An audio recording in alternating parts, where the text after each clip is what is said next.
اللهم صل على محمد اللهم صل عليه وسلم اللهم صل على محمد اللهم صل عليه وسلم اللهم صل على محمد اللهم صل عليه وسلم اللهم صل على محمد اللهم صل عليه وسلم اللهم صل على محمد اللهم صل عليه وسلم اللهم صل على محمد اللهم صل عليه وسلم اللهم صل على محمد اللهم صل عليه وسلم اللهم صل على محمد اللهم صل عليه وسلم اللهم صل على محمد يا ربي صل عليه وسلم أستغفر الله أستغفر الله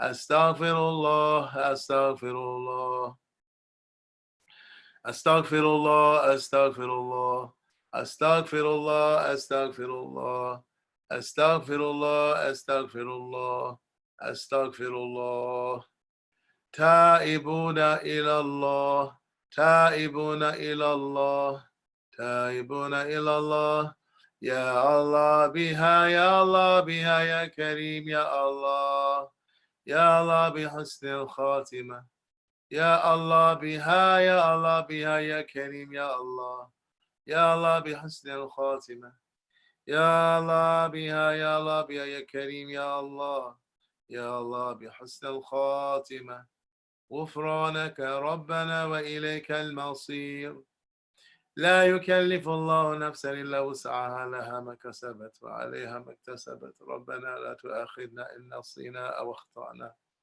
ربنا ولا تحمل علينا إصرا كما حملته على الذين من قبلنا ربنا ولا تحملنا ما لا طاقة لنا به واعف عنا واغفر لنا وارحمنا واعف عنا واغفر لنا وارحمنا واعف عنا واغفر لنا وارحمنا أنت مولانا فانصرنا على القوم الكافرين آمين ربنا ولك الحمد Al-Fatiha to the spirit of the Messenger of Allah sallallahu alaihi wasallam, and to the spirits of his pure family and his noble companions, to the spirits of his brothers from the prophets and messengers.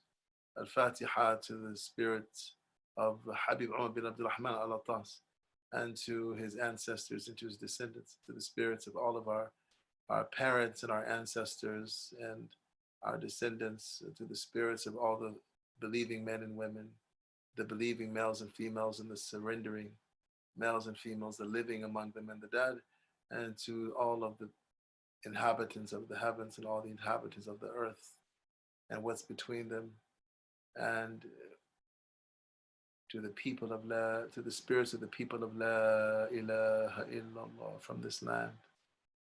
We ask that Allah Ta'ala elevate their ranks, that Allah Ta'ala benefit, have mercy upon them and upon their ancestors and their descendants and those who have rights over them. And we pray that Allah Ta'ala benefit us through their lights and through their secrets and through their blessings and their breezes and through their sciences and wisdom. Al-Fatiha. Bismillah ar-Rahman ar-Rahim. Alhamdulillah. مالك يوم الدين إياك نعبد وإياك نستعين اهدنا الصراط المستقيم صراط الذين Ameen. Ameen. Alhamdulillah. May Allah accept. So this was the Ratib al-Attas. It's recommended to recite in the morning and the evening, inshallah, after Fajr, and then in the evening. And tomorrow, inshallah, tomorrow, we'll read the transliteration, for the benefit of those who can't follow with the Arabic, inshallah ta'ala. So today, dear brothers and sisters, again, for those of you who joined while we were reciting the dhikr, the invocation, welcome. I pray you're having a blessed Ramadan.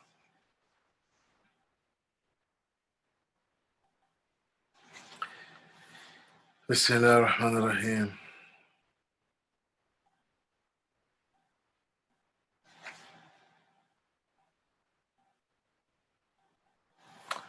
So today,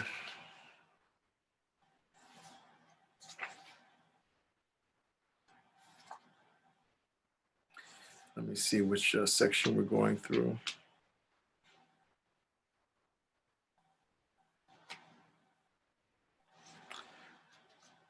Oh, Bismillah. So, okay. I think we're going to a section on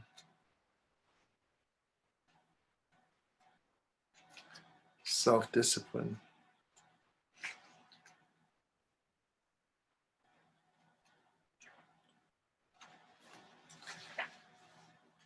Okay. All right. Bismillah.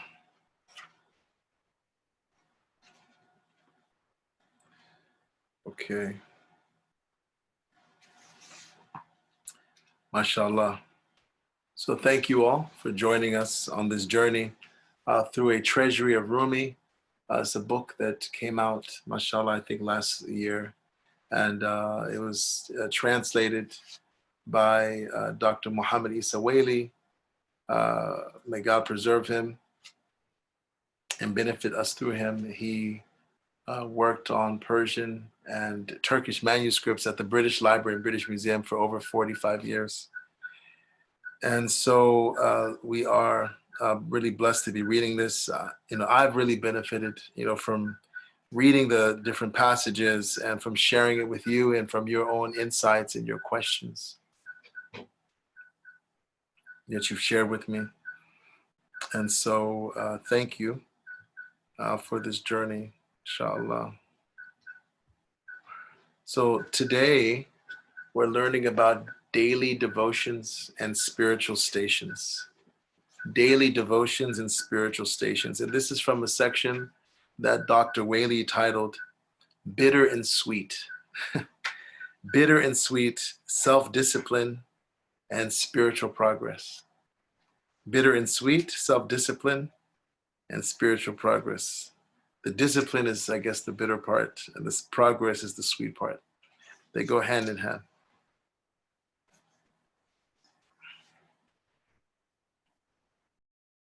So I picked this because I really wanted us to, as we leave Ramadan, this Ramadan at least, I really wanted us to have some practical takeaways, but not just to talk about these in terms of what you do, but I really wanted to share with you what these practices mean and how they can really assist you. Again, those of you who are just joining us maybe for the first time, we just finished a section about the helpers on the path as spiritual guides. And we ended yesterday talking about Prophet Muhammad, God bless him and grant him peace, the unlettered prophet who is an ocean of knowledge. And that ocean of knowledge, really, if you can just get one handful from that ocean, and drink, that's all you need. Or one handful and, make wudu with it, or, make ghusl with, just some of the water from that ocean. You don't need the whole ocean. Most of us, even if we had the whole ocean, we couldn't contain it, and we couldn't give it its rights. But all you need is a little for yourself and your family, and that will benefit you tremendously. Meaning the knowledge of the Prophet Sallallahu Alaihi Wasallam. So let's read this passage.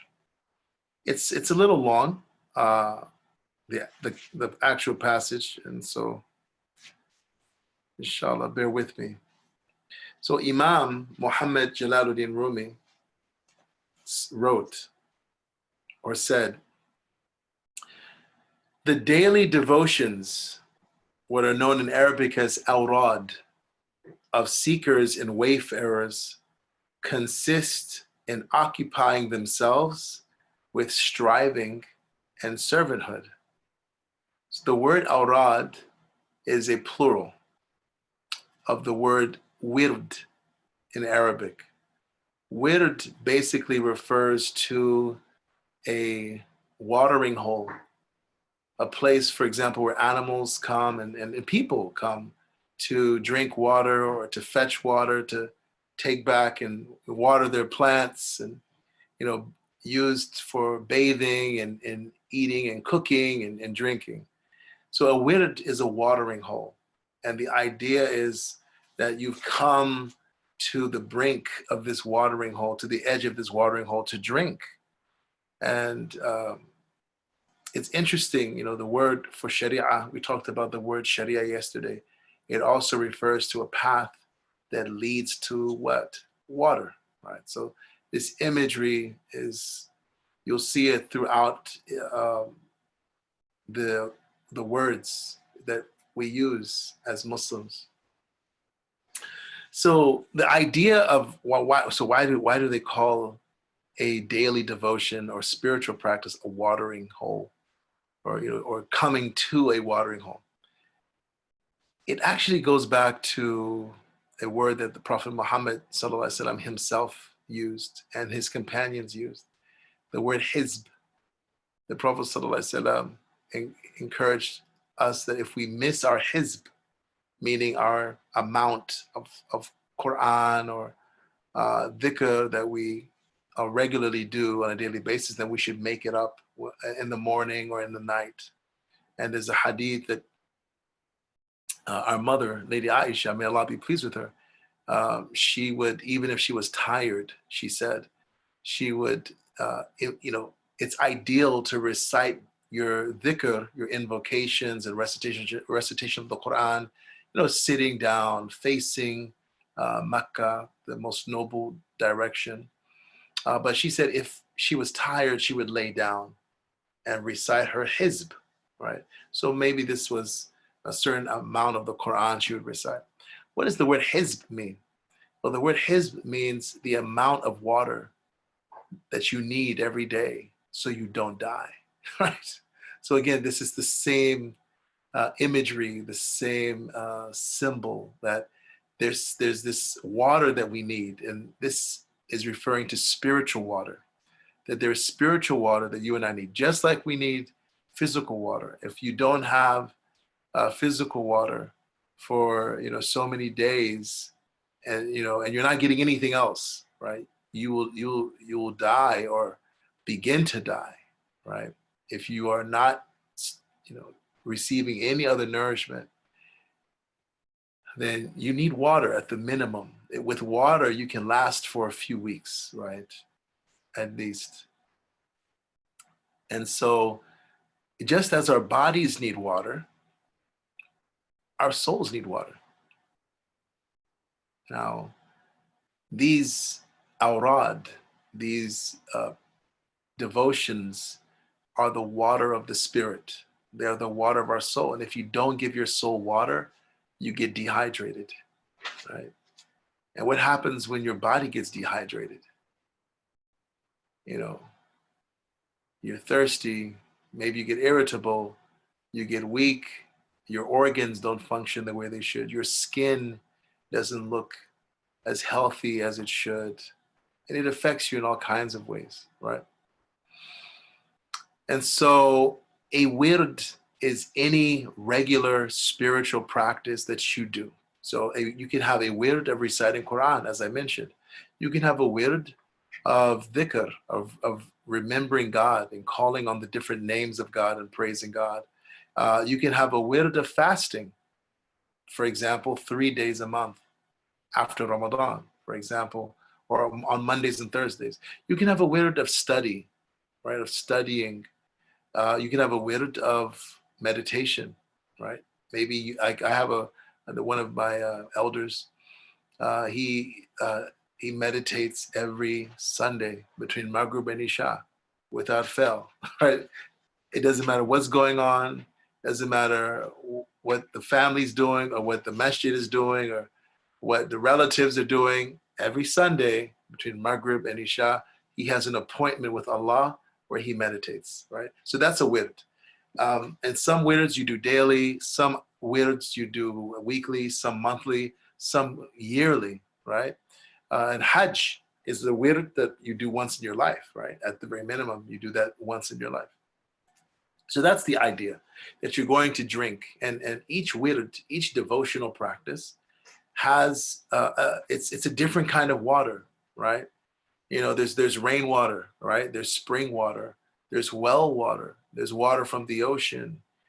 So just as there are different kinds of water and its natural forms, each devotion it's a gate, it's a doorway, it's a path to drink a particular kind of water, and the minerals and the nutrients in that spiritual water are necessary, for your own progress on the spiritual path.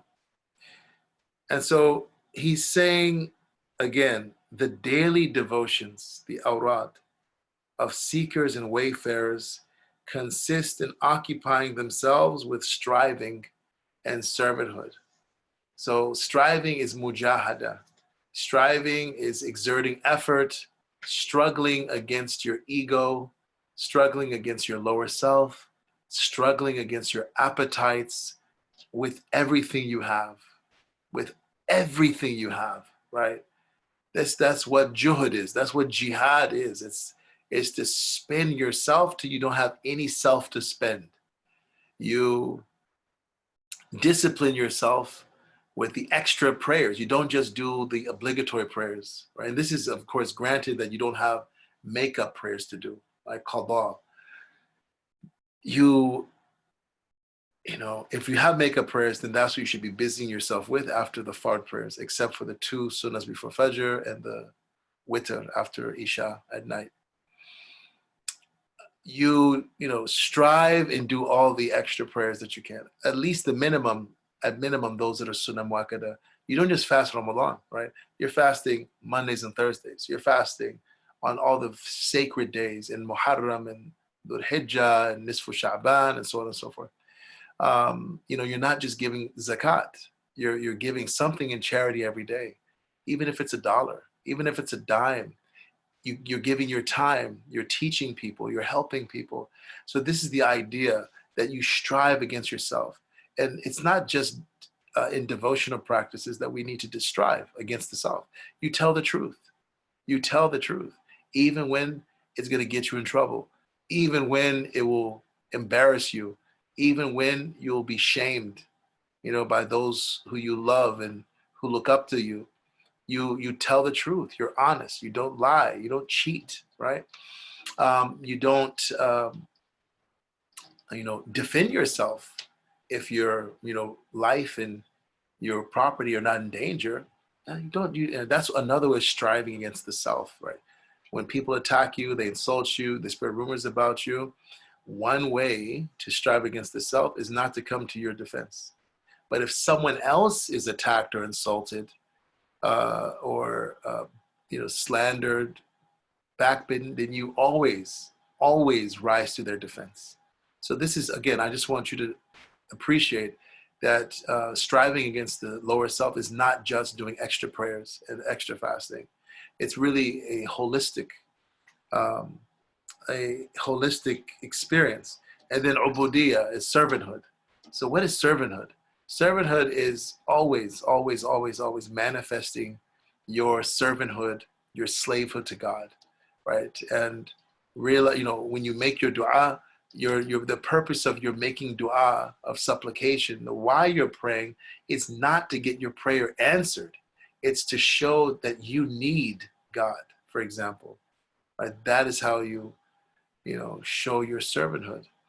A friend of mine, mashallah, I remember he told me once, if I see trash, or not trash, if I just see, things around my house that shouldn't be there, maybe my sons forgot to, pick up their socks, or they're in the hallway, something, I pick it up. I do tell them that they need to pick up after themselves. I do encourage them to be disciplined and, responsible. But he said to me, he said, I'm a servant in my home. I'm a servant, right? And so even though I'm the head of the home, right, I'm a servant. And so that's how your relationship should be with Allah throughout your day, right? This is a wird. it's a word of servanthood, of slavehood. They divide up their time in such a way that every moment is devoted to a specific task, which, like an overseer, habitually draws them to that task. Right? So you need to be organized. If you're seeking Allah, right? If you're looking for spiritual improvement and development, you have to have a schedule. Don't rely on your memory.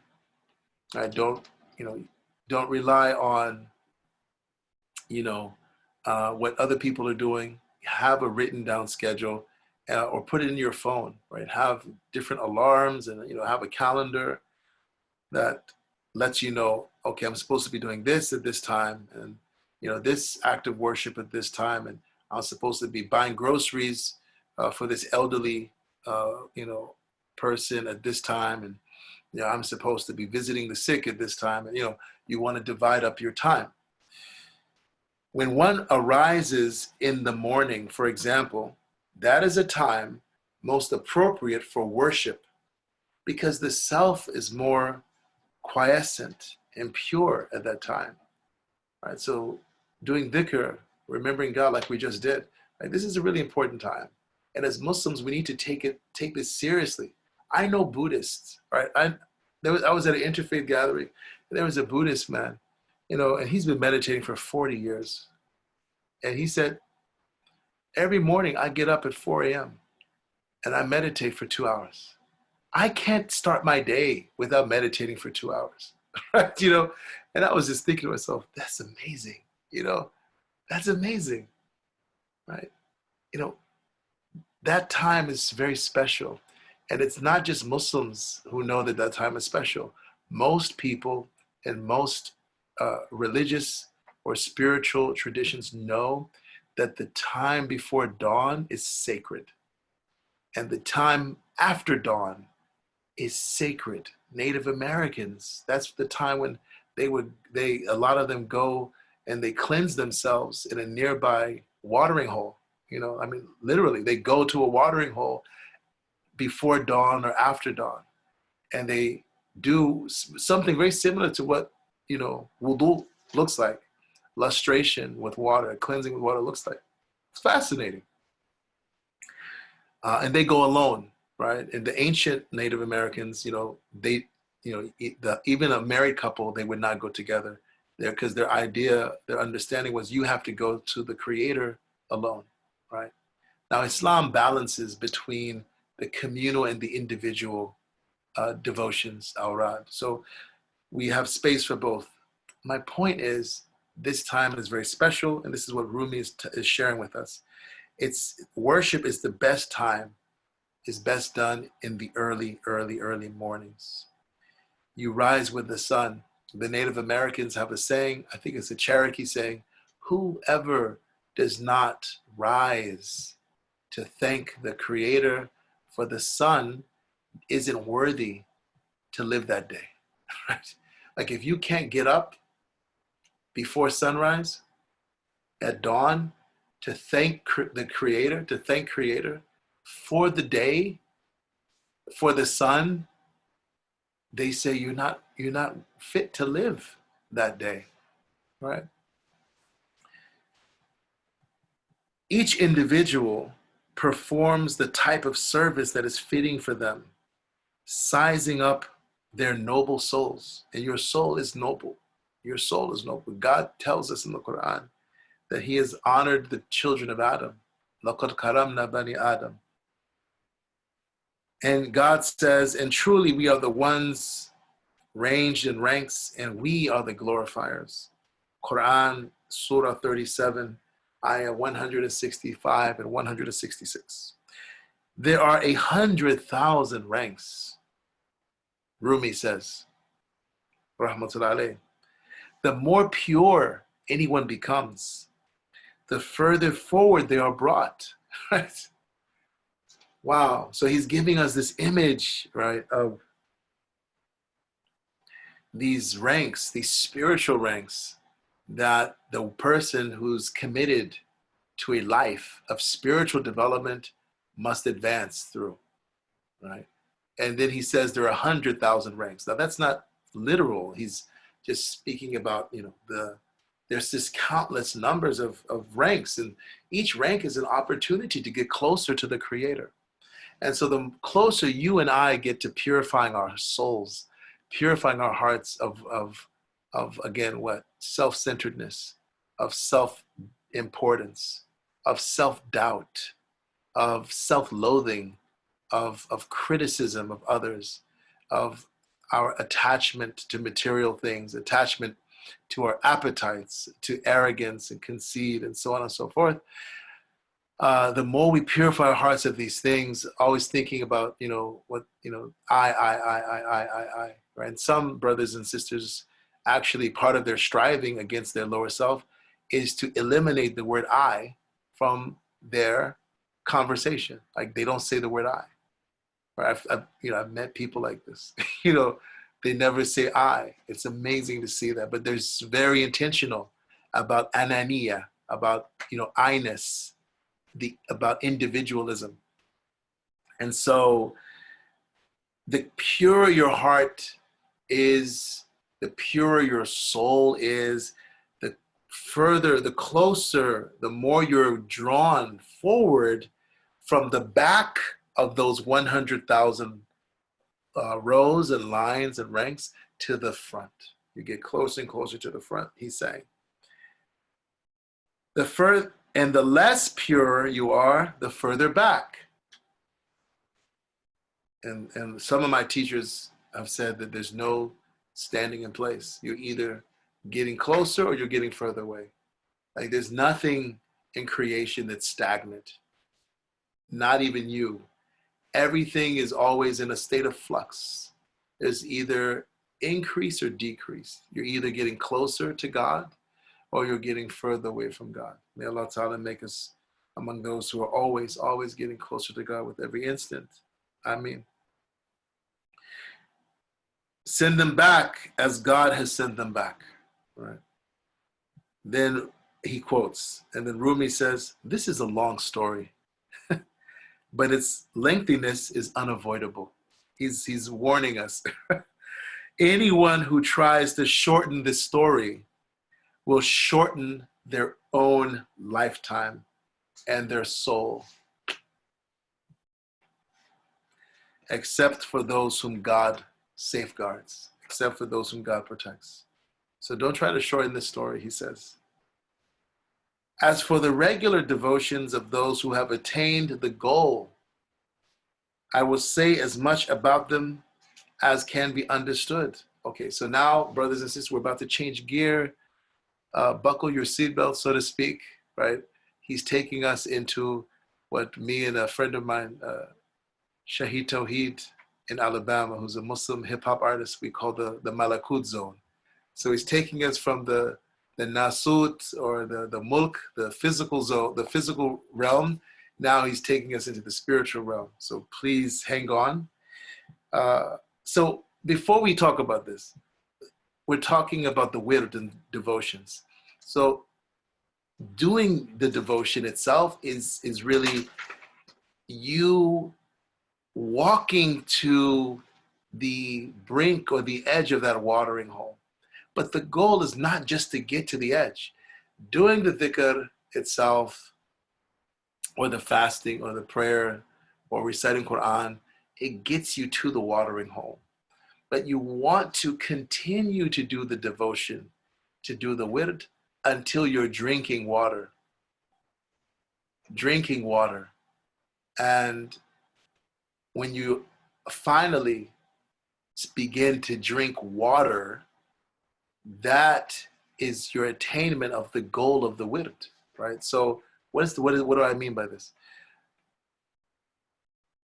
The goal of dhikr, of saying, for example, as we just did when we recited Ratib al-Attas, when you say La ilaha illallah, right?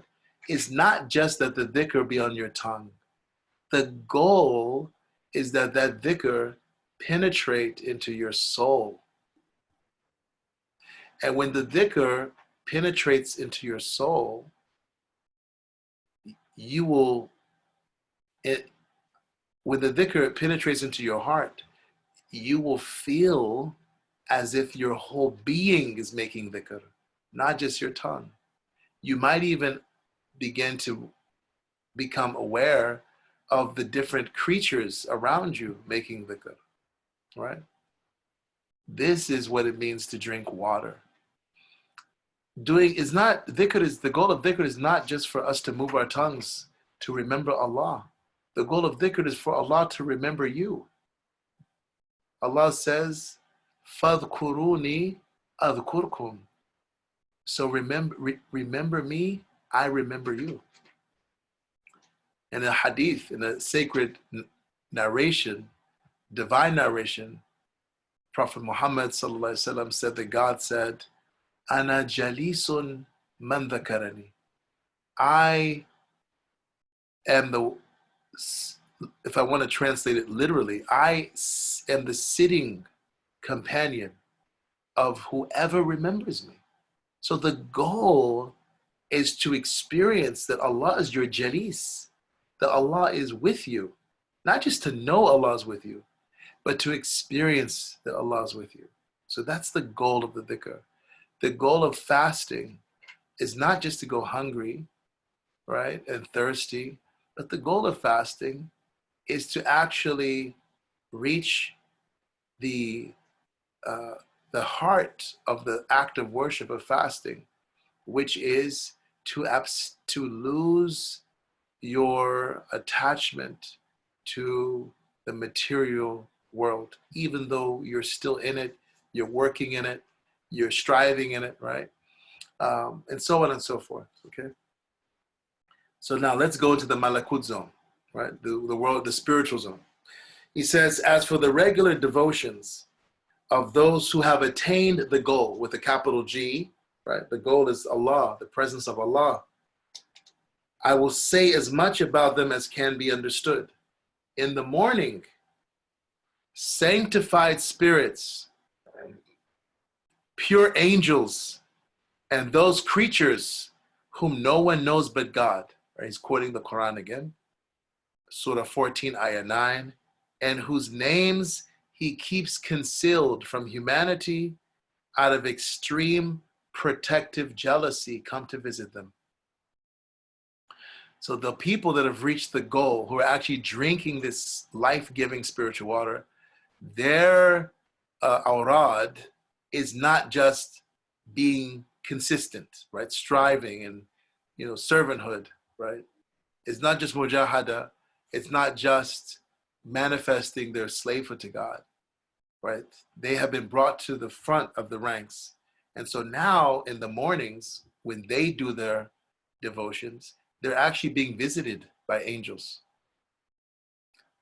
They're being visited by pure spirits, by the righteous, the salihin, by the awliya, by the prophets, the spirits of the prophets, and so on and so forth, right?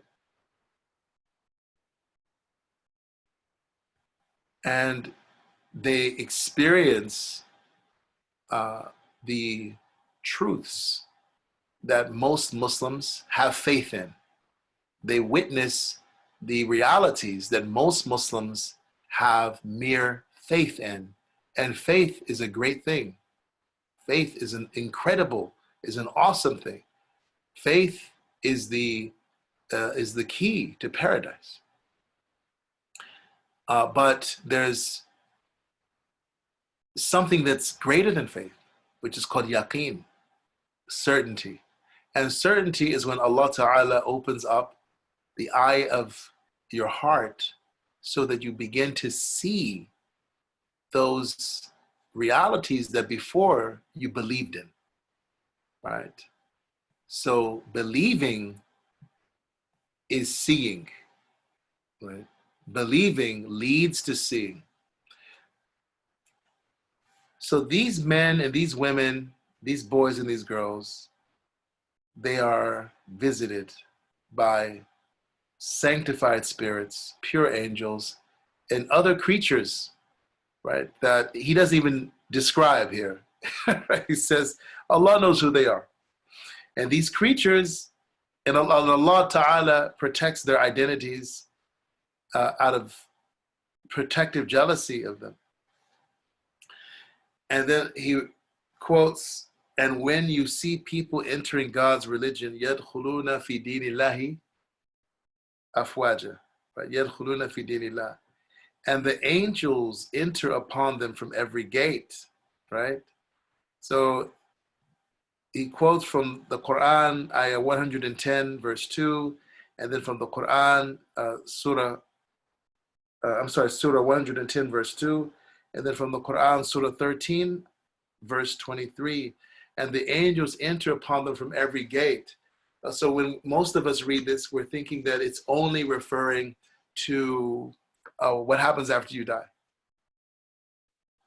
But Rumi is here applying it to those people who, again, in the mornings, when they do their devotions, the angels visit them. You know, they see the angels, they connect with the angels, with the angelic realm, right? This is the potential of the human being, right? This is the potential of the human being. You may be next to them. You may be next to these people, right? They're sitting right next to you in your home. You know, maybe it's your husband, maybe it's your wife, maybe it's one of your children, maybe it's one of your parents, an uncle or aunt. Or you might be sitting next to them in the masjid. Or what, you know what? You might even be sitting there next to them on the subway. This is before social distancing. You may be sitting next to them in the mosque or on a bench in the park. Yet you can't see what they're seeing. Yet you cannot see what they're seeing.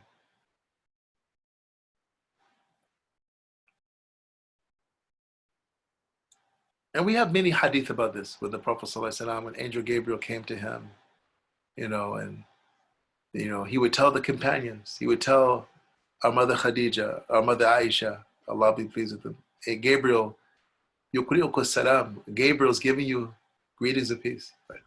The thing is that the way that Islam is taught in our masjids now, brothers and sisters, the way that Islam is taught in universities, and in our Islamic schools, we teach that these things only happened a long time ago,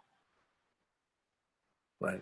What Rumi is telling you is that these experiences, Allah's still blessing people with these experiences in His time and up to our time. And as I shared with you yesterday, this is something that's still going on. It's still going on. Okay. You may be next to them, yet you cannot see. Of those words, greetings, and laughter, you hear nothing. Of those words, greetings, and laughter, right? Laughter, subhanAllah, you hear nothing. But what is surprising about that? What is surprising about that? A sick person close to death may have imaginal experiences that those next to them are unaware of and cannot hear. And, many of you, I'm sure, have experienced this, either when you've been in the same room as someone who's passing away or dying, especially if there's someone who's very righteous, So at a certain point, their eyes, they just kind of, it's like they're looking beyond you, right? And sometimes they may even tell you things like, they're here, right? They're here. Because their spirit has begun to sever its attachment with the body. And it's the spirit that truly sees. It's actually the body, the unspiritualized body, the body that has not been spiritualized, or the body that has not been purified, that is a veil for the vision of the spirit. But at death, when the body and the spirit begin to separate, now the person is able to see again, right? And so they'll tell you they're here. And if the person was blessed to live a righteous life, they're witnessing angels of mercy. And if the person lived a life of rejection of God and blindness, willing blindness towards the signs of God, may Allah protect us all from that and our loved ones and those connected with us, then they're seeing angels of torment, right? Beings of darkness, right? So this is something, and anyone, if any of you just watch documentaries or you read books on near-death experiences, like this is something that happens regularly, right? Regularly. So Rumi's bringing this anecdata, they call it, right? It's anecdotal evidence as a proof. A sick person close to death may have imaginal experiences that those next to them are unaware of and cannot hear and they can't see. So this is happening to people who are not prophets, right? So what about someone who's doing awrad, spiritual practices based on the practices of the prophets? Every day they're doing these, every day and every month and for years and years and years and years. What happens is, again, their spiritual nature takes over their body. And so the reason why they can see angels and they can see the pure spirits of righteous people and the spirits of prophets and other creatures is because now their body, right, has completely fused with the spirit. And so now the body's no longer a veil. The body has been spiritualized. As one Sheikh Salahuddin al-Masri, he's a sheikh in Egypt who I mentioned early on in this course. In his book, Al-Kunuz al-Ashara, the 10 treasures, he says that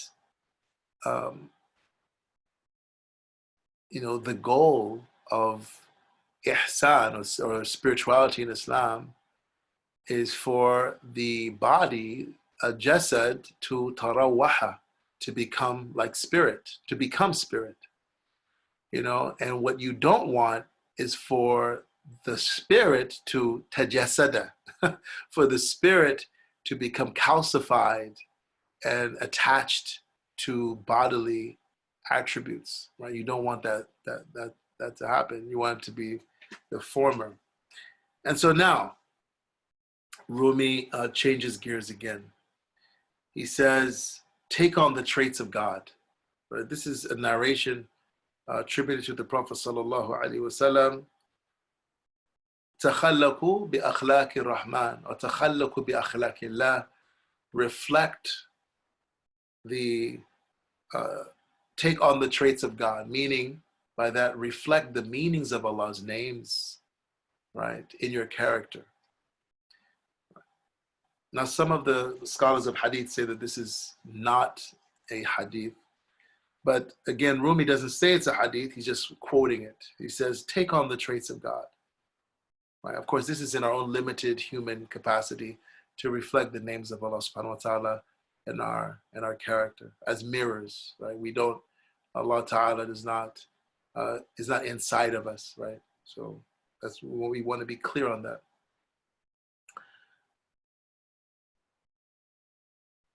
When that has been achieved, I am his hearing and his sight comes to pass. So again, this is another hadith, right, that is authentic. The Prophet ﷺ said in the Hadith Qudsi that when Allah loves a person, right, this is after a person, again, has done their awrad. And the first awrad you need to do are your obligations, fulfilling your obligations, your duties to God and the creatures of God. And then you do optional or voluntary acts of striving and servanthood until God loves you, until the Creator loves you. When you're doing the obligatory acts of striving and servanthood, God loves those acts you're doing. But the essence, your being hasn't become beloved yet, may not have become beloved yet. But when you do extra acts of service in addition to what is has been made mandatory upon you, then you become beloved to God, right? Because doing extra acts of service is a sign of your love for God, right? And when you become beloved to God, he says he becomes the hearing through which you hear, and the vision through which you see, and the hand through which you grasp, and the foot through which you stride. And if you ask for anything, he will give it to you. And if you seek his protection, he will protect you, right? This is wilayah. This is sainthood. This is allyship.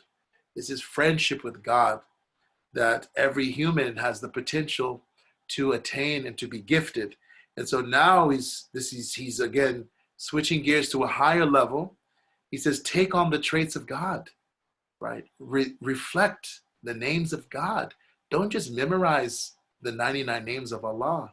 When you memorize the name Ar-Rahman and you understand the meaning of Ar-Rahman, that Ar-Rahman indicates that God's very essence is unconditionally loving and compassionate towards all creatures.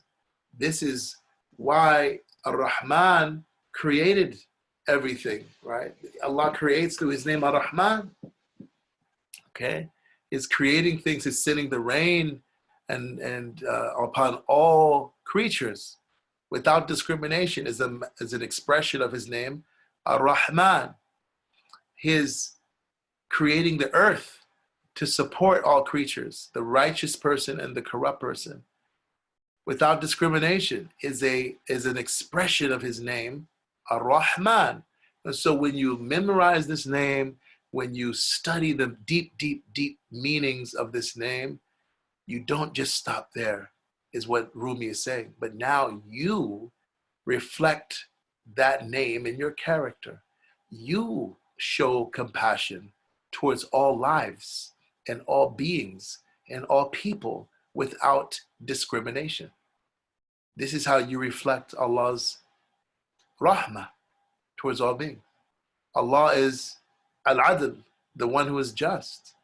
You don't just memorize the name, you don't just study the meaning, but now you make a commitment to be just all the time, in public and in private. And first of all, just with yourself, right? Establishing justice with your own body, mind, and soul, and giving each of these different components of your being their right. Being just in your relationship with Allah, with the Prophet ﷺ, with your family, with your spouse, with your children, with your neighbors, right? Before you demand justice from the government, make sure that you're being just, right? So each name is like this, right? You reflect the name in your character. And so he says, when that has been achieved, when you are now embodying the names of God in your character. And so people always ask me, what about names like Al-Mumit, the one who causes death? How do we embody that? You know, Al-Muntaqim, right? The one who exacts vengeance, right? There's a better way to translate that escapes me right now. Al-Muntaqim. If anyone knows, let me just put it in the chat. The Avenger, right? But again, I don't, it needs to be another name. Anyway, so names like these, you direct towards your lower self and towards the ego. So Al-Mumit, right? Al-Mumit is the one who causes their lower self to die, right? The Al-Muntaqim is the one who avenges their heart and their spirit by, again, subjugating and controlling the lower self.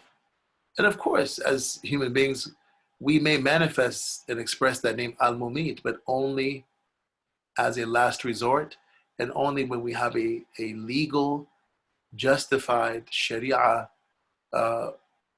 reason. So if you're hungry, right, you can hunt, right? You can take life, for example, if there's nothing else to eat, right? And of course, that has its own etiquettes, right?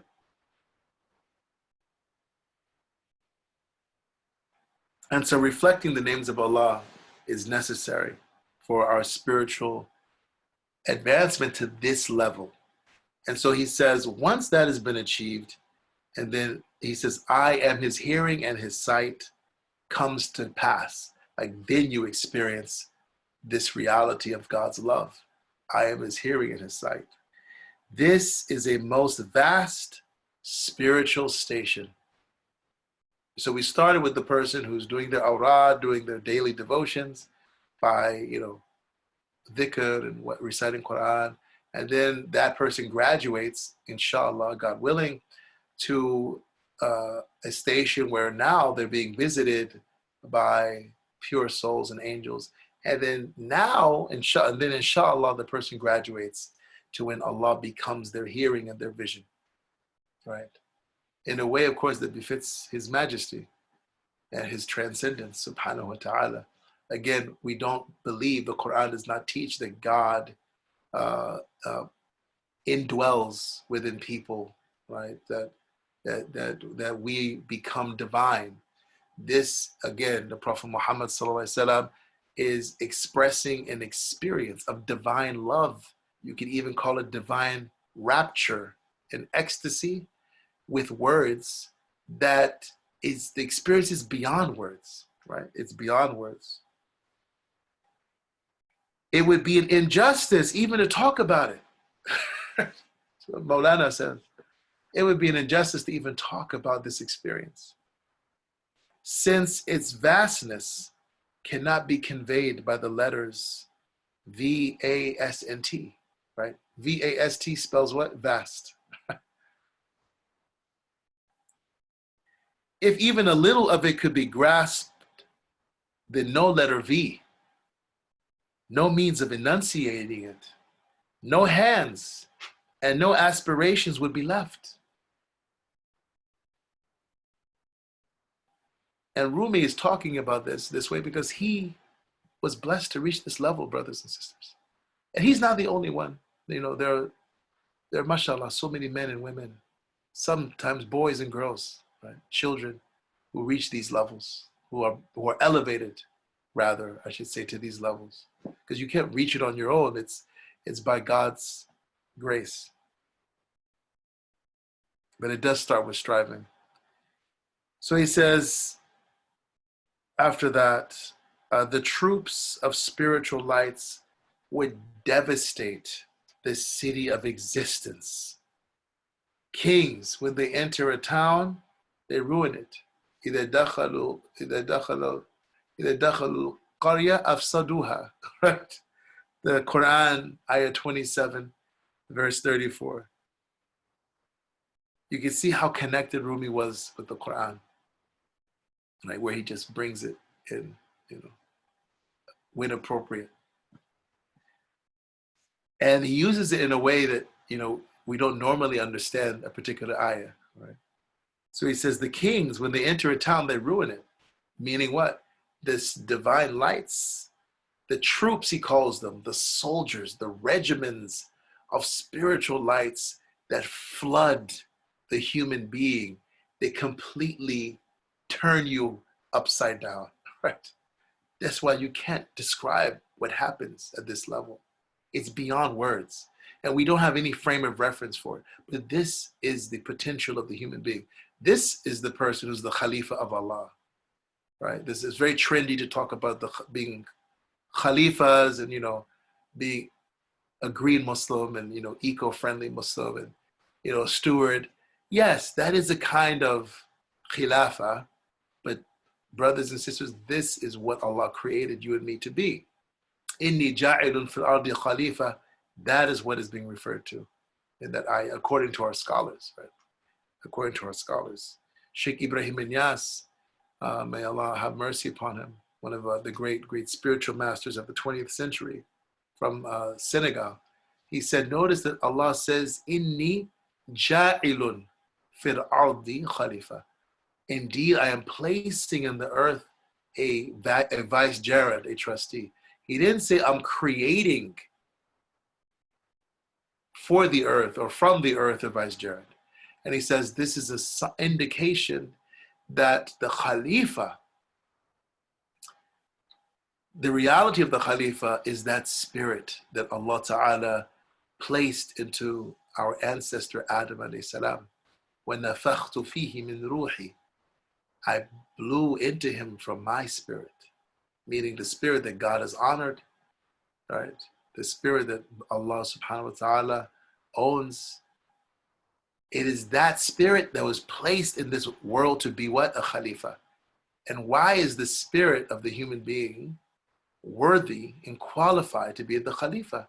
Because the spirit is from the very presence of Allah. Because the spirit, it reflects the attributes of Allah subhanahu wa ta'ala. The spirit is unlimited and beyond time and space. Right?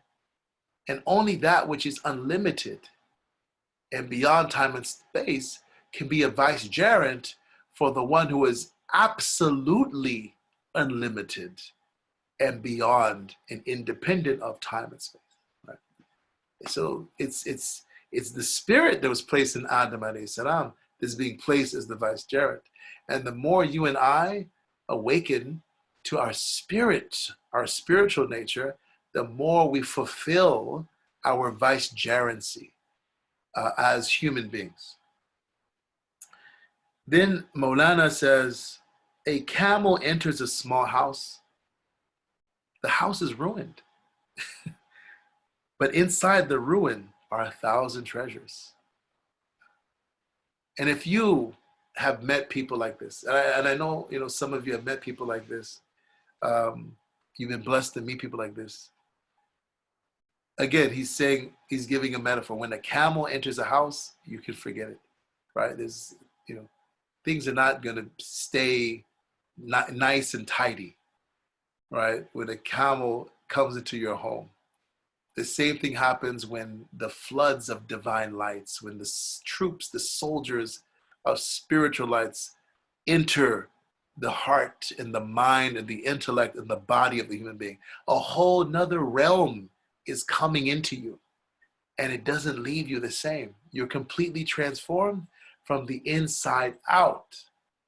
And some people are able to hold that, right? Because of the grace of Allah Ta'ala and their share of the prophetic inheritance, right? And other people are not able to hold that.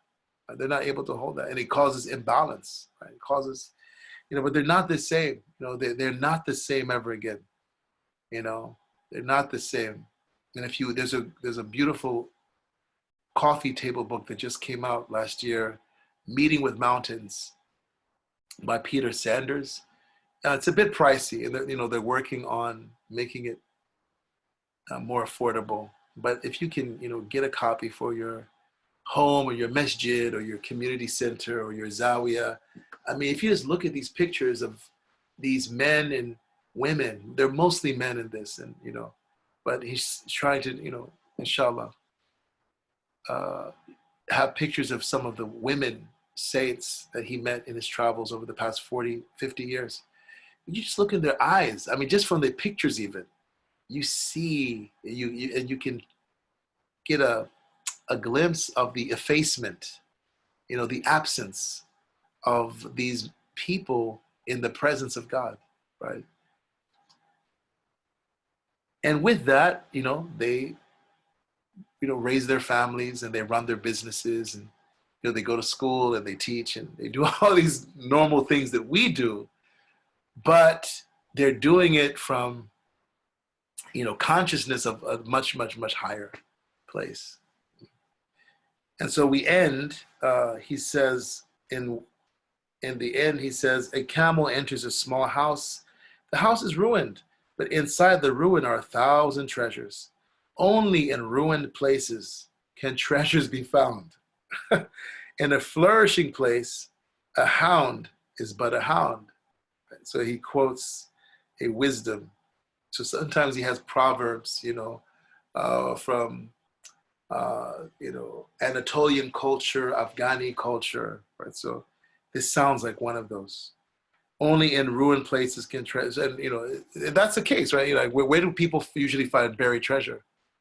In places that are desolate, abandoned, at the bottom of an ocean, in a shipwreck, or stuff that, so it's people that have these desolate, inwardly, they're like these ruined places. Like, how are they ruined? Physically and emotionally and mentally, they're just upside down. That's where you find these treasures. So I know this for some of you may not sound like something that you want to sign up for, but this is what it is, right? He says, we have spoken at length. That's why there was a question yesterday in the chat about asking, for annihilation in the name of Allah Ta'ala. And that's why I was really hesitant to, because this is really what you're asking for, right? This is what you're asking for. And so that's why I was hesitant. And so I didn't actually plan to go over this passage today. But it's quite appropriate that this is what we're learning about. Maulana concludes this section saying, we have spoken at length of the spiritual stations of those on the path. This is the tariqah that we talked about yesterday. Again, it's not a Sufi order. It's not a spiritual fraternity. This is just the path of discovering the inner, the truths of Islam through your character and through your heart and soul. But how are we to describe the spiritual states of those who have achieved union? He says, we have spoken at length of the spiritual stations of those on the path.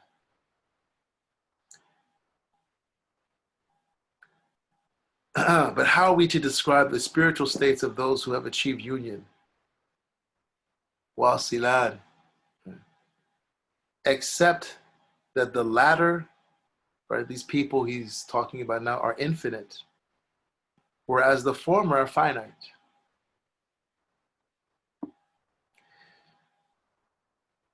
Yeah, so he's giving us an indication that there's even a station that's beyond the station that we just described. And he's not the only one who said this. Sheikh Ibrahim Inyas, again, God have mercy upon him, he wrote that the hadith Qudsi that we just discussed, when I've loved him, when I've loved her, I become the hearing through which he hears and the vision through which he or she sees, and so on to the end of the hadith. He said, Sheikh Ibrahim says, that's just the beginning. Right? A lot of Muslims, a lot of scholars even, in their commentaries, they teach people that that's the end, really, of the spiritual journey. And you just go deeper and deeper and deeper in that station, of course, or higher and higher from that point. But Sheikh Ibrahim Inyas, Maulana Rumi, Sheikh Bawa Muhyiddin, and others, they say, no, that's just the beginning. Like, you're just getting started when Allah loves you and he becomes the hearing through which you hear, the vision through which you see. That's just the beginning. There's other levels and other stations beyond that. And Rumi, he says, all I can tell you about it is such people, such humans, they become infinite, right? And you see this, Hollywood likes to play with this, right? You see this in certain movies. What was that movie that came out with, what was her name? Lucy. Yeah, Lucy. I don't know if any of you saw that, but they played with this theme of, this, the main character, she accidentally takes this drug that keeps expanding her knowledge and her consciousness until, she knows everything, right? She knows everything there is to know in the universe. And ultimately, she just gets consumed by knowledge. And I think at the end of the movie, they save all her knowledge on a hard drive because she just can't live anymore, right? She's just annihilated. There are a lot of interesting parallels, in this movie, Lucy, but it's not the only movie. Hollywood, screenwriters and directors, they play with this idea of a human being becoming infinite, right? And infinite's a good word. A lot of Muslims use the word infinite with Allah subhanahu wa ta'ala. And I think that's a mistake, because infinity is a mathematical concept. Allah is not a mathematical concept. Allah is a divine reality, is the divine reality. Infinity is a number that has a beginning, but no end. It's a quantity with a beginning but no end. Allah is not a quantity, right? So I think it's appropriate, right? It's appropriate to describe a human being as having the potential to reach infinity, right? And Allah knows best. I'm not a mathematician. I'm not a theoretical mathematician. So if I made any mistakes, feel free to correct me. If any of you are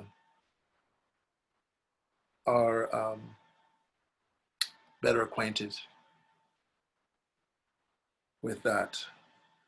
He says the limit of the wayfarers, meaning the people who are striving for moral rectitude, striving for purification of the soul.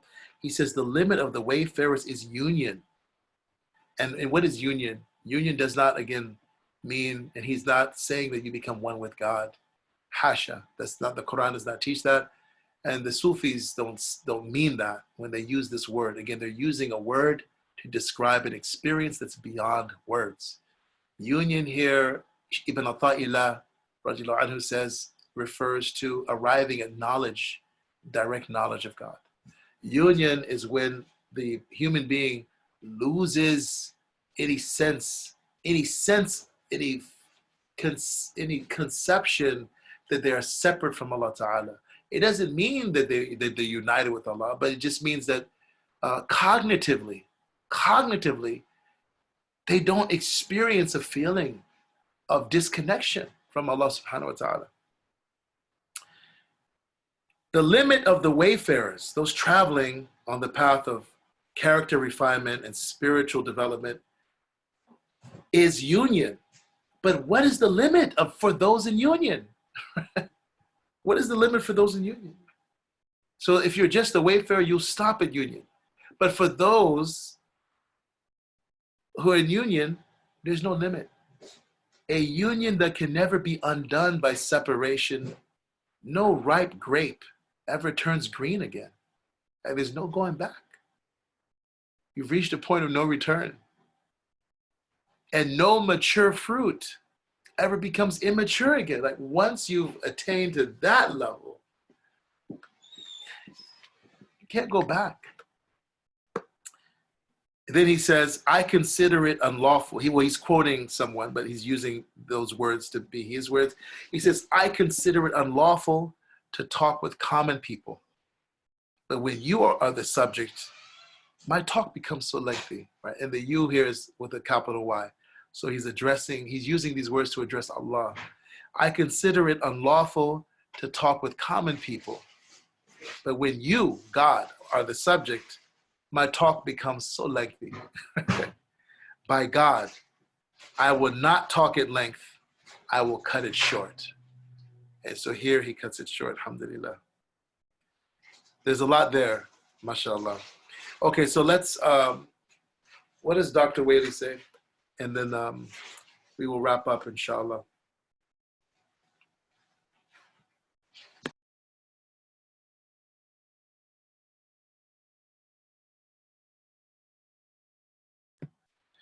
The word awrad, singular, wird, is often used by Sufis to mean a litany. That is, a collection of a formulae of invocation, dhikrullah, and supplicatory prayers, the dua, plural adiyya, intended for particular times of day. Astaghfirullah, astaghfirullah, astaghfirullah. Subhanallah wa bihamdi, subhanallah al-azim, astaghfirullah. Intended for particular times of day and or occasions and or for a specific Sufi brotherhood. In the present context, however, what are meant are devotional practices of any kind performed regularly at a specific time. These form part of the regimen and training prescribed for disciples as medicines by the sheikh of a Sufi order, right? The physician of the spirit that we talked about. But the practice of having a daily routine of supererogatory worship alongside the prayers is not confined to Sufis. Many other Muslims maintain them. Many people who are not, I have one of my teachers in Atlanta, Sheikh Ikr al-Haddad, Abu Bakr al-Haddad, but his nickname is Ikar, you know, he would always, you know, tell me, you know, Allah preserve him, about some of his dreams and his experiences, and, you know, always having dreams about Prophet Muhammad sallallahu alaihi wasallam, and, you know, and always sharing insights and always crying in the prayer. I mean, I used to love praying next to him. I used to look forward to praying next to him at least once a week because I knew he was going to cry. And one time he told me, he said, "Do you know why I cry in the prayer?" He said, "Because when the Imam is leading me, I don't see the Imam leading me. I see Prophet Muhammad sallallahu alaihi wasallam leading the Jama'ah." That's what he said to me, right? That's why I cry.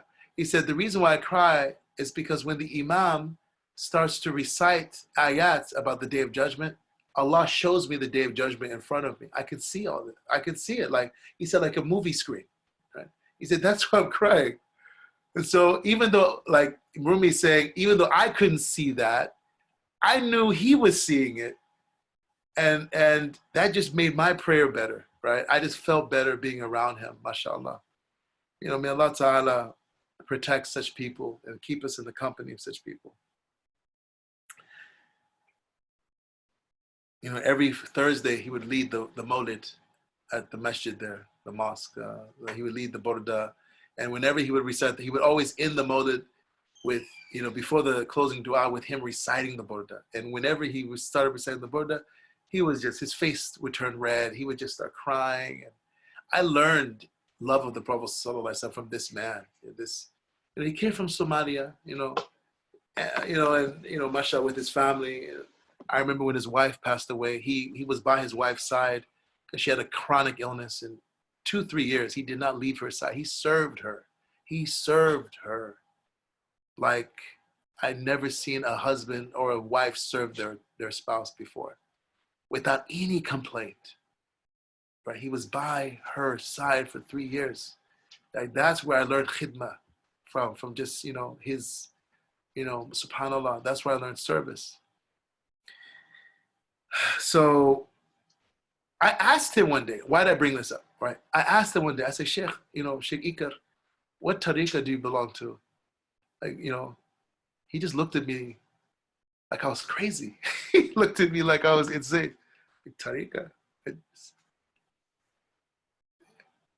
What do you mean tariqah? Like, and so then I knew, you know, and that was really I realized that there are, Allah blesses these men and women, these Muslims, you know, this deen is amazing. So you don't have to make bay'ah to someone, you don't have to pledge an oath, or you don't have to sign a contract, or, you know, to attain these levels, brothers and sisters. You do need company, you do need fellowship, you do need guidance, right? You do need a coach, as I've said already. Right? But a lot of times people think that only people who are in a tariqah or in some institutionalized, structured form have access to these realities. And it's just not true. I've seen too many people who are not in any tariqah, who are, you know, who embody what Rumi is describing here. Take on the traits of God is frequently quoted as a hadith, it being understood that this means to strive to acquire the divine qualities to the limited extent possible for mortal beings. I am his hearing and his sight is quoted from a well-known hadith found in al-Jami' al-Sahih of al-Bukhari and the Musnad of Ahmad, and much loved by people of the spiritual path. And now he quotes the hadith. God Most High has said, whoever shows enmity towards a wali, a friend, a saint of mine, I declare war on him. And now the hadith goes on to explain, God tells you how to become a wali, right? How to become a friend of God, a saint. You know, in Islam, there's no pope or church that makes you a saint. You know, God makes you a saint. God chooses you. May God choose us to be his awliya. We should make the dua, especially in these last days and nights of Ramadan. Brothers, sisters, make the dua. Oh Allah, make me one of your awliya. Oh Allah, make me one of your awliya. Allahumma ja'alna min awliyaik. Allahumma ja'alna min awliyaik. Allahumma ja'alna min awliyaik. Oh Allah, make me from one of your awliya. Don't think that it's too late. Don't think you've done something too wrong. Don't think that, you know, you're not smart enough, or you're not pious enough, or whatever, you're not perfect enough, just ask, brothers and sisters, right? Allah can take you by the hand to places and that are beyond place, to time that's beyond time. And so the hadith goes on, my servant draws close to me with nothing dearer to me than that which I have made obligatory for him. My servant does not cease to draw closer to me with non-obligatory works until I love him. And when I love him, I become his hearing with which he hears, his sight with which he sees, his hand with which he seizes, and his feet with which he walks. Were he to ask me, I would surely give to him. And were he to seek refuge in me, I would certainly grant him refuge. Walhamdulillahi Rabbil Alameen. And that ends this amazing, incredible section. And if we just stopped here, that, you know, for the rest of for this month, Yadi, that would be enough. Yadi, this is it. Like, we've, you know, but there's more. Inshallah. There's more, inshallah ta'ala. Alhamdulillah. May Allah ta'ala give us success. And may Allah give us sincerity. May Allah give us humility. And may Allah forgive us for may Allah forgive us, you know, for our sins. And may Allah make this gathering purely for his sake. If there's anything incorrect I said, anything wrong, that's from me. And if there's any benefit in what has been said, then that's purely and only from Allah subhanahu wa ta'ala. Only the mistakes are mine. Bismillah. So let us look at your comments, your questions. Alhamdulillah. I really look forward to these. You know, I really enjoy this course, and I know, subhanallah, I think I want to just say this on record. You know, this is, I think, my most beloved. I would say it's one of my most beloved courses that I've ever taught. And subhanallah, you know, I've taught a lot over the past the few years I've been on the earth. You know, I've taught a lot of classes, a lot of courses, and this is up there. You know, this is actually more. I'm getting more out of this than I thought, that I planned for, and so your presence is a big part of that, brothers and sisters. You know, don't underestimate that, right? Don't underestimate that. Your presence, your spirit, your intentions, your du'as, you know, makes this container, you know, brings this container together. And I'm not, you know, so this is, I consider those of you who are here right now, and those of you who've been with this course with me from day one, this is a very special group. And I pray that Allah Ta'ala keeps us close, and that, you know, I don't know what's going to come out of this, you know, what's next, who knows, after Ramadan, but I'm open to your ideas, inshallah ta'ala. And even if we don't ever meet again, we don't even have a class again, I pray that Allah preserves whatever, you know, we're experiencing in this month through the teachings and the words of Maulana Rumi. I hope Allah preserves it for us, and that we see its manifestation and its unfolding and its blessings in this life and in the next life, in paradise. Sister Sabrina, okay, mashallah, al-Muntaqim, master of retribution. Very good. I like that. Thank you. Jazakumullah khairan, Sayyida Sabrina. Thank you so much. Yeah, Imam Fodi, mashallah. Allah's really gifted him with language, you know, eloquence and expression. So yeah, I like that much better than Avenger, or, you know, the Vengeful, and, you know, all these other translations that you see in Islamic literature. Master of retribution, inshallah, I have to remember that. Al-Muntaqim. Okay, there's a private message here. Wa alaikum salam. Is one's degree of ma'rifah, realization, necessarily reflected in imaginal spiritual visions? And is the reverse true? Spiritual visions reflect the degree of one's ma'rifah. I guess what I am asking is, are these visions, say if an angel, literally objects viewed by a viewer, or are they not really objects, but somehow one with the spirit itself? So, I,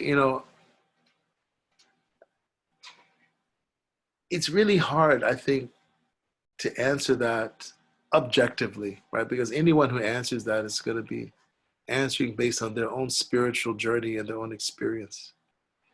But, I'm kind of, there's a part of me, a big part of me that's in the camp of saints, scholars like Sheikh Ahmed Asir-Hindi of India, may Allah Ta'ala be pleased with him,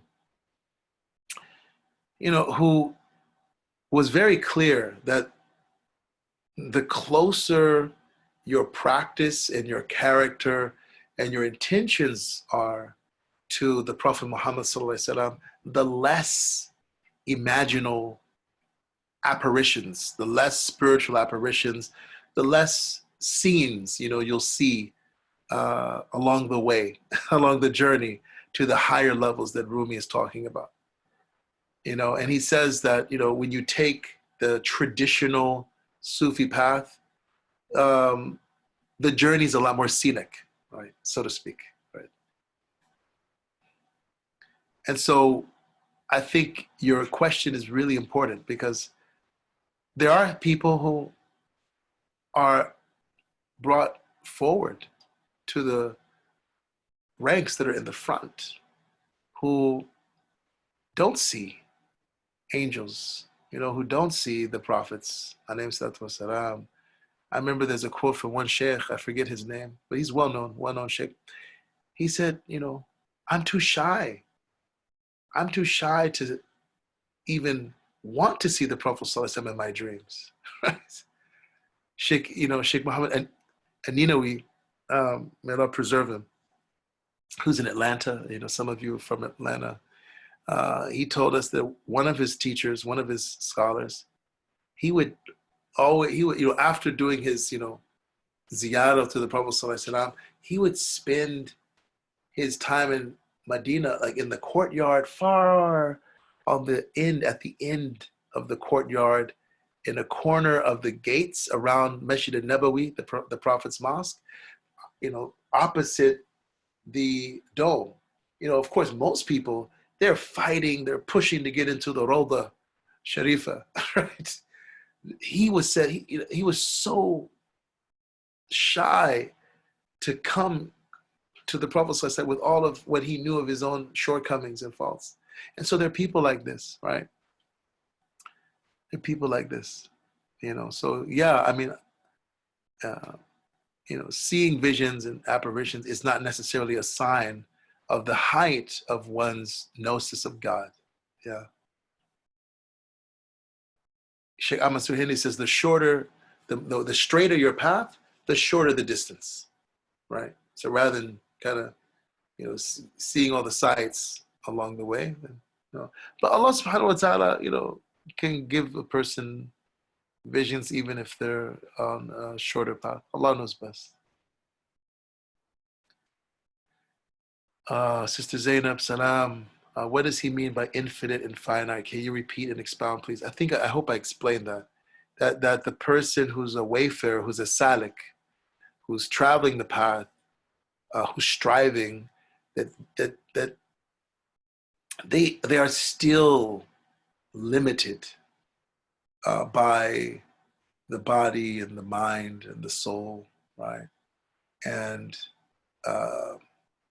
you may even say, what's even more subtle than those, right? But for the person who's arrived at Allah subhanahu wa ta'ala, they become, like Rumi says in another poem, he says, when you become nothing, Allah will turn you into everything. When you become nothing, Allah will turn you into everything, right? And what does that mean? I mean, I'm at a loss for words, my sister, or my brother, if it's Mujahid. I can't explain, more than what I shared with you a few minutes ago. Brother Mujahid said, reminds me of the movie Transcendence. So, I never watched that movie, but I had wanted to, because I am very interested in transhumanism and, artificial intelligence, and, the kind of, where the kind of visioning and imagining that's going on. And, you know, um, so, but I never watched it. Maybe I will one day. The reviews weren't very good of that movie. So, but yeah, it does have the same, I guess, theme as Lucy does, right? Of transferring your consciousness to a machine, which I think is really terrible. Because, but that's where people see, people who are materialistic, they want to live forever, right? There's something in the human being. There's this yearning for immortality, and so they're kind of trying to crack the code on, okay, how can we live forever? We know these bodies won't live forever, but maybe we can download our consciousness to the cloud, and then we can transfer that to different bodies. Okay, there's a private message. Is there a special wird to achieve a spiritual opening, such as would get us to the levels Rumi describes? Yes, there are special wirds to achieve spiritual openings. But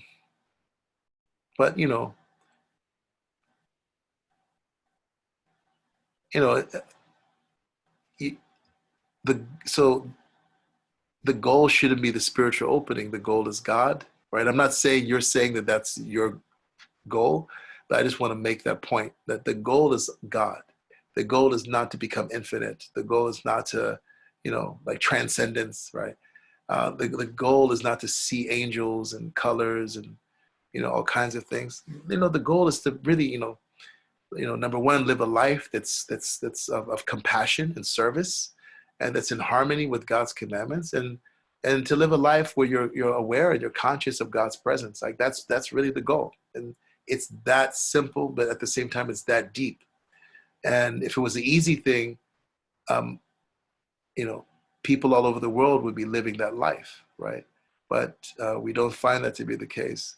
So the answer to your question is yes, there is a special wird, but it's not the wird, that gets you the spiritual opening. The spiritual opening is a gift from Allah. It's a gift, right? And so yes, you can do the wird, and that might be a means for you having a spiritual opening.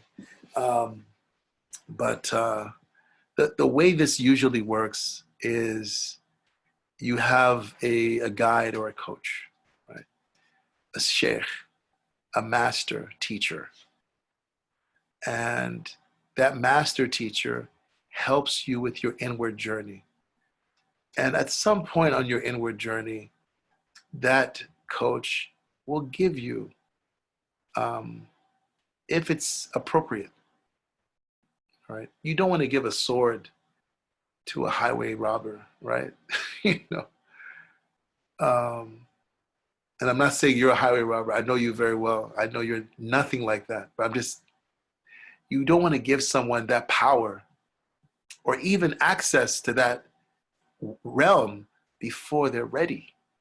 And that's again, we talked about psychedelic drugs, a few days ago. And that's the problem with psychedelics, right? People are having these like acid trips and before they're ready. Right? So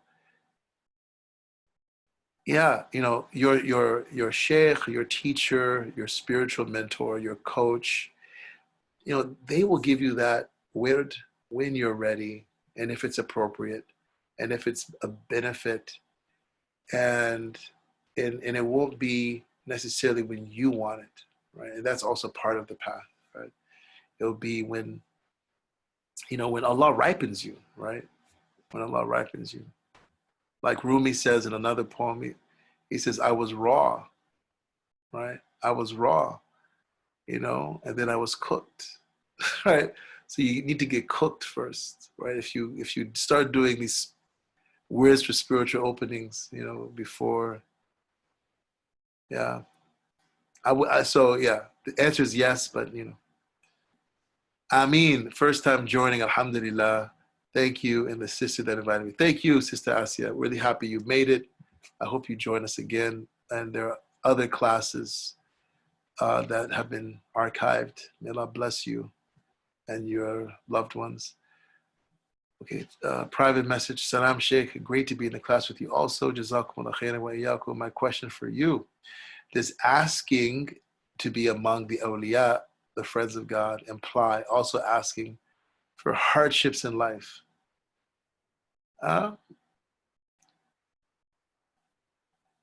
Yes and no. I mean, so this is the deal, right? Everyone, like, let's be real. If you're born, if you're born into this world, you're going through hardships, right? So having hardships is just a part of living. It's a part of the human experience. It's a part of being on earth. So maybe you understand that maybe what you're really asking is, are you asking for more difficult hardships, right? Maybe, you know, Allah subhanahu wa ta'ala can make you an awliya, make you one of the awliya without any hardships, right? So yeah, you know, again, it's not about, you know, why are you asking Allah to make you an awliya? So that you can be with Allah, you can be near Allah, you can have that relationship with Allah. And when you're on that journey, the hardships are worth it. The hardships shape you. The hardships mold you. They build you. Sometimes they empty you. Right before the Prophet ﷺ received the Quran, what happened? He was squeezed, embraced by Angel Gabriel to the point where he thought he was going to die. Right. 3 times. So that comes with the territory. But we're at hardship anyway, right? Even if you don't seek to become one of the awliya, you're still going to face hardships and suffering, right? Just look around you right now. We're almost at 100,000 people, you know, who've passed away from COVID-19. You know, I guarantee you, a lot of those people did not sign up to be awliya, right? That like they weren't taking that, they didn't sign up for that course, right? But Allah subhanahu wa ta'ala took them through this experience, right? And I pray, and I believe that there are people that may be that experience, either, you know, those who went through the disease of, you know, COVID-19 and got healed and got strong again, and those who succumbed to it. Perhaps that was the path that some people needed to take to sainthood, you know. I don't know, you know, Allah knows best. But, you know, and I'm not sure if this is where you're coming from. Over the years, I've been a teacher of Muslims and an Imam. Every now and then, the same question comes up. Like, should we ask Allah for sabr? You know, should we ask Allah to give us patience? Because if I ask Allah to give me patience, then that means things are going to be hard, right? And I don't want life to be hard. You know, we're here to know God, and one of God's names is as-sabur, right? The one who is patient, right? The one who is slow to punish. And if you never experience hardships, difficulties, how will you ever know God through his name, as-sabur? Right? How will you ever know? Right? Through watching other people? Like, that's not real knowledge. Right? True knowledge is when you know, it's like, you know, the 3 levels of Muslim epistemology is knowledge of it's knowledge of of information. Then there's knowledge of witnessing, and then there's the knowledge of becoming. Right. So for example, you hear about it, that there's this beautiful ocean. You hear about it. You know, you should go to the, you know, this beach and you can see the ocean, right? So that's a certain level of knowledge. Yeah, so now, many of you, that's for some of you today, this is the first time you've ever heard that there are Muslims and scholars and that talk about this, right? Yeah, that's you heard about the ocean. But then there's another level of knowledge where someone gives you the address, you put it in your GPS, and you go to the ocean, you drive towards the ocean, or you walk towards that beach, and now you see it. You're about a mile away, and you can see it. You can see the shore. That's what's called Ayn al-Yaqeen, or uh, the vision of certainty.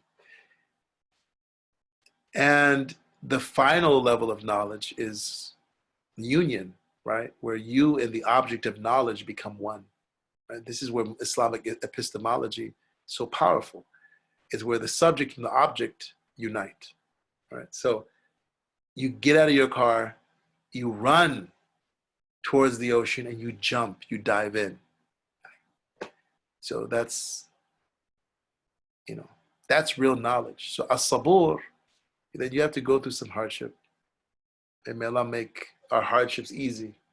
May Allah give us sabr. Interesting. Yes, it is interesting, Mujahid. Queen Noor, Drame also writes Master Retribution, the consequence of ingratitude. Thank you. Which may help us apply the action of the name to self. Exactly. Thank you. Yeah. So you take yourself to task. Mashallah. Suggestion. Jazakallah khairan Shaykh wa yakum. Just a suggestion, inshallah. After Ramadan, I wouldn't want this course to end.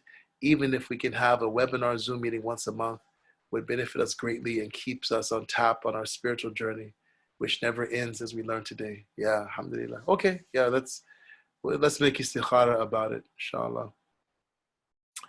That's a great suggestion. Wa alaikum salam, Amani.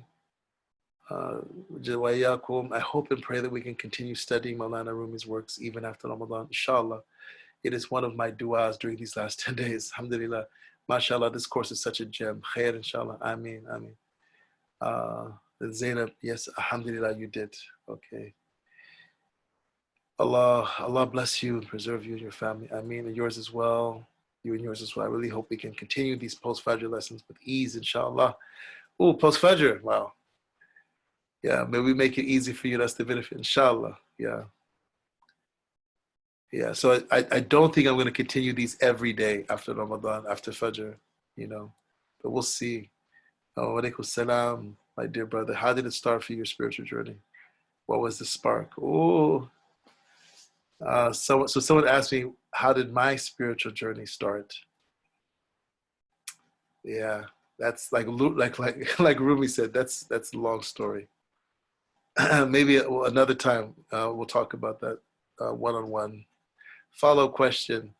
Sheikh Bawa never liked to talk about himself, and people would always ask him, because he was one of these people that Rumi describes who are at the most advanced level, and he would say, my story is not important.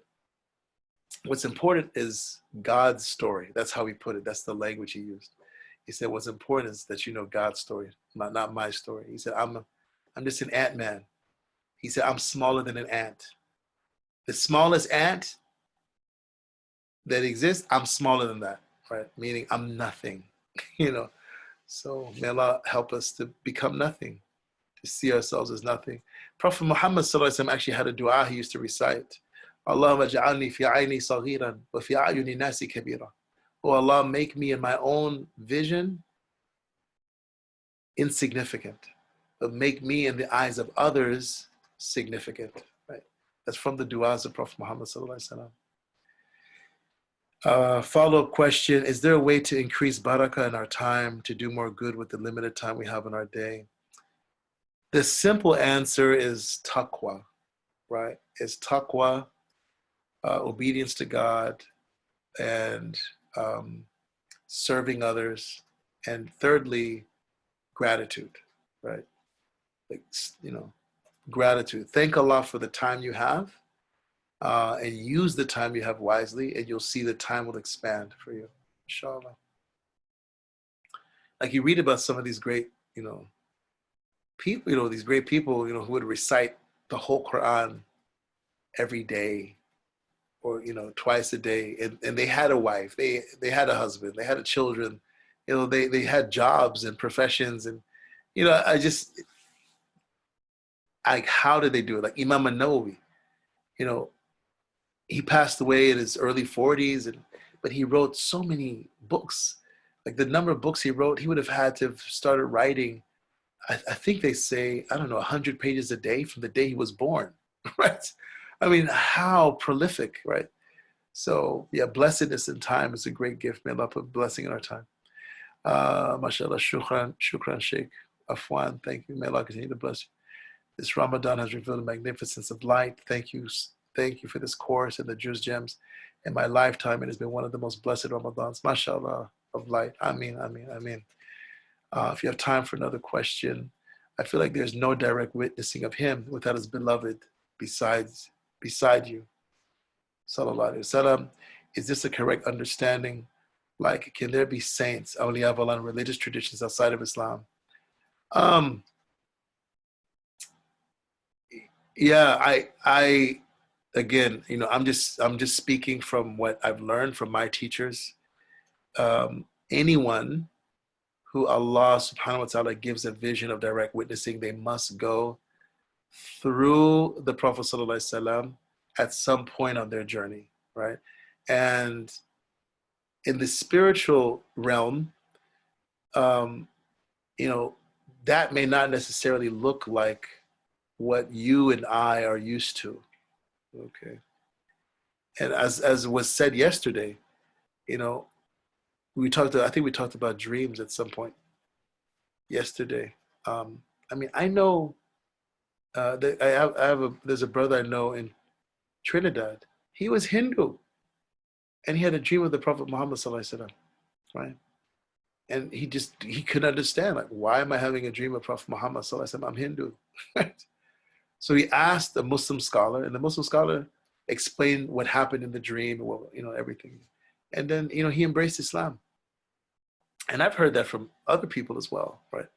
So,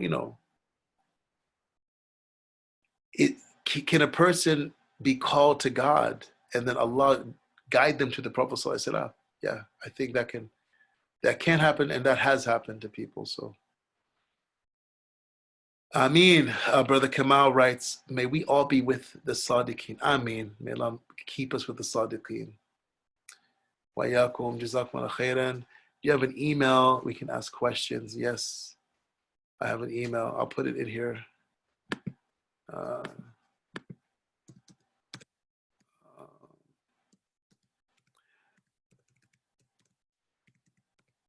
Okay, it's imam.mendes@themuslimcenter.org. Imam.mendes@themuslimcenter.org. Okay. And yeah, that's my email, alhamdulillah. I second it, my akhtabai, mashallah, akhtabai. It's my big brother. To continue these sessions at least once a week, once a month will be too little. Ya Allah, once a week. You're going to have to give me a break at the masjid. Ya Latif. Okay, I've gone through, Mujahid says, I've gone through several of Sheikh Bawa's books, and I still don't know who Sheikh Bawa really is. Me too. You took the words out of my mouth. I don't know who he was either. Sheikh Bawa, yeah. Mashallah, and there's a private message here. Mashallah, I was a Hindu before too. Mashallah, welcome. Mashallah. How long ago? Maybe you can send that to me privately. How long ago? Alhamdulillah. Allahu Akbar. Mashallah, wonderful. Yeah. And so, and I think many of you, already know, I was raised Christian. I wasn't born Muslim, and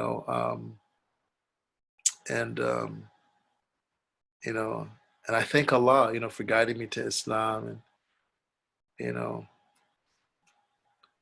subhanallah. So Alhamdulillah. That's it. I think that's all the questions and comments. Thank you so much. We went long today. It is a Saturday, so we went a little longer. Alhamdulillah. And I'm attending MCC. My summer class is starting. Okay, okay, okay. Well, keep in touch. Yeah, we'll keep in touch, inshallah. Yeah, keep in touch. Okay, may Allah bless you all. And let's close with a short prayer. Bismillah ar-Rahman ar-Rahim. Alhamdulillahi Rabbil Alameen. Wa sallallahu nabi kareem wa alihi wa sallam. Oh Allah, we ask that you grant us the blessing of realizing the truths and the realities that we've heard and discussed today. Oh Allah, we ask that you are pleased with and that you have mercy upon the soul of Muhammad Jalaluddin al-Rumi. Ya Allah, and Shams Tabriz, Ya Rabbil Alameen, and those connected with them, Ya Allah. Oh Allah, we ask that you protect Dr. Muhammad Isa Waili and his family, Sayyidah Fatima, their children, Ya Allah, and those that are connected with them. Oh Allah, we ask that you bless us in what remains of Ramadan, that you grant us openings, that you grant us taqwa, Ya Allah, grant our souls their taqwa, Ya Allah. Allahumma ati anfusana taqwaha wa zakkiha wa anta khayru man zakkaha anta waliyuha wa mawlaha, Ya Rabbil Alameen. Oh Allah, grant our souls their reverence and their consciousness of you. And you are the best of those who can grant this taqwa. And you are the one who purifies our souls. And you are its protector. And you are its master, O Allah. We ask for healing for our brother, Imam Suhaib Sultan, well-being for his family, Ya Allah. We pray for Sheikh Muhammad Salim, Ya Allah, that you grant him paradise. Ya Allah, we ask that you purify our hearts, Ya Allah, purify our hearts completely and fill our hearts completely with Iman. Purify our hearts of every attribute that you do not love. Purify our hearts of every disease, Ya Allah. Purify our souls and heal and strengthen our bodies, Ya Allah. Give us success to fulfill the purpose of our creation in our lifetime, Ya Allah. Bless our homes, bless our spouses, strengthen our marriages, bless our children, Ya Allah. Keep our children firm on the straight path, Ya Allah. Bless our parents, Ya Allah. Increase us in love for them and them in love for us, Ya Allah. Have mercy upon our grandparents and our ancestors, Ya Rabbil Alameen. Oh Allah, we ask that you purify our hearts of any hypocrisy, of any arrogance, of any conceit, Ya Allah. And we ask that you increase us in love for one another for your pleasure. Allahumma salli ala Sayyidina Muhammad wa alihi wa sahbihi wa sallam. Subhana rabbika rabbil izzati amma yasifun wa salamun ala al-mursalin walhamdulillahi rabbil alamin.